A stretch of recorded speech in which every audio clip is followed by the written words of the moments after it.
আসসালামু আলাইকুম বন্ধুরা, প্রতিদিনের মতো আজকে আবারও চলে এলাম। আর আমার আজকের রেসিপি নারকেলের পুর ভরা পাটিসাপটা পিঠা। পাটিসাপটা পিঠা বানানোর জন্য আমি এখানে একটি বাটিতে চালের গুঁড়া নিয়েছি 1 কাপ, ময়দা আধা কাপ। এবার লবণ দিয়ে দেব আধা চা চামচ, চিনি দেব 5 চা চামচ। মিষ্টি আপনারা আপনাদের পছন্দ মতো বাড়িয়ে কমিয়ে দিতে পারেন, সমস্যা নেই। এবার শুকনো উপকরণগুলো একসাথে মিক্স করে নেব।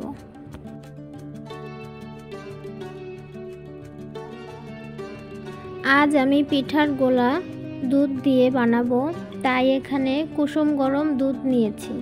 আঙুল চোবালে সহ্য করা যায় এরকম গরম দুধ নিয়েছি। প্রথমে 1 কাপ দুধ দিয়ে দেব, দিয়ে মিশিয়ে নেব। আমি এখানে 2 কাপ দুধ ব্যবহার করব, আপনাদের ক্ষেত্রে কম বা বেশি লাগতে পারে। আমার চালের গুঁড়াটা শুকনো, তাই আমি এখানে 2 কাপ দুধ ব্যবহার করব। তবে সবটুকু দুধ একসাথে দিয়ে দেব না, অল্প অল্প করে দেব আর মেশাতে থাকব।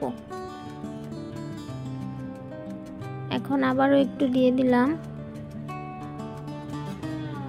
আমার কাছে মনে হচ্ছে এখানে 2 কাপ দুধই লাগবে, তাই আমি এখন সবটুকু দুধই এর মধ্যে দিয়ে দেব। মিশ্রণটা এখন এরকম পাতলা আছে, তবে 30 থেকে 40 মিনিটের মতো রেস্টে রাখার পর আরেকটু ঘন হয়ে যাবে, তখন মিশ্রণটা পারফেক্ট হবে। এখন একটু পাতলা আছে। মিশ্রণটা এখন 30 থেকে 40 মিনিটের মতো ঢেকে রেখে দেব। এবার নারকেলের পুর তৈরি করে নেব। তার জন্য চুলায় একটি কড়াই বসিয়ে এখানে গুড় দিয়ে দিলাম। আমি খেজুরের গুড় ব্যবহার করছি, তবে আপনারা চাইলে চিনিও ব্যবহার করতে পারেন, অথবা আখের গুড়ও ব্যবহার করতে পারেন। এবার দিয়ে দিলাম কোরানো নারকেল। নারকেল থেকে যেই পানিটা বের হবে, সেই পানিতে গুড়টা তাড়াতাড়ি গলে যাবে। পুরটা তৈরি হয়ে গেছে, আর দেখুন দেখতে এরকম হয়েছে। দেখুন 30 মিনিট রেস্টে রাখার পর মিশ্রণটা দেখতে অনেকটা এরকম হয়েছে। আগের চাইতে একটু ঘন হয়েছে, আর এটাই পারফেক্ট। দেখে নিশ্চয়ই বুঝতে পারছেন কীরকম ঘন হয়েছে। আমি আপনাদের বোঝার সুবিধার্থে ভালো করে একটু দেখিয়ে দিচ্ছি।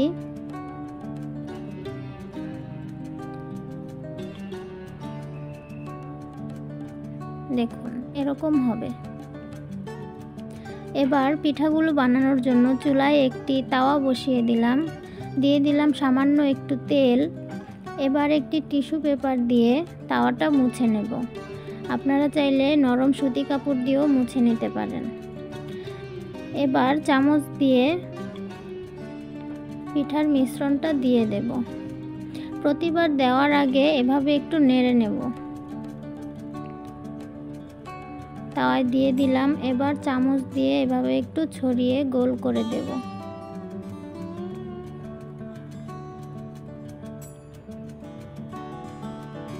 এখন দিয়ে দেব নারকেলের পুর।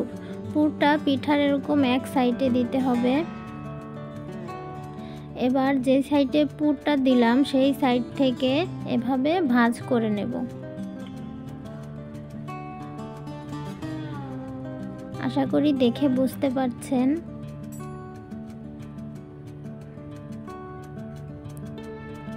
দেখুন কতটা সুন্দর হয়েছে। আমি আপনাদেরকে একটু কাছ থেকে দেখিয়ে দিচ্ছি। দেখুন পিঠাটা এরকম হয়েছে। আমি এভাবে সবগুলো পিঠা বানিয়ে নেব,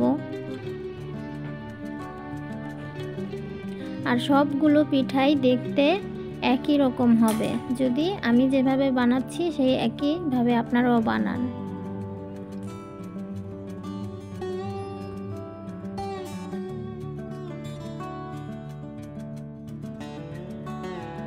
একইভাবে আমি সবগুলো পিঠা বানিয়ে নেব। আর একটি জিনিস মাথায় রাখবেন, প্রতিবার পিঠার মিশ্রণ তাওয়ায় দেওয়ার আগে চামচ দিয়ে মিশ্রণটি একটু নেড়ে নেবেন।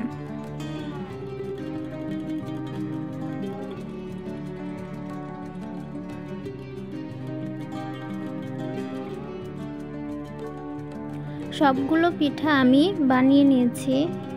আর দেখুন প্রত্যেকটি পিঠা দেখতে একই রকম হয়েছে, আর পিঠাগুলো কতটা নরম তুলতুলে হয়েছে দেখুন।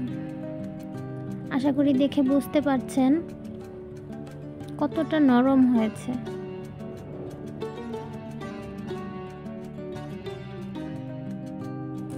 আমি আপনাদেরকে একটি পিঠা কেটে দেখাচ্ছি, দেখুন ভিতরটা কিরকম হয়েছে। দেখুন কতটা সুন্দর হয়েছে পিঠাগুলো। আশা করি আমার আজকের রেসিপি আপনাদের ভালো লেগেছে।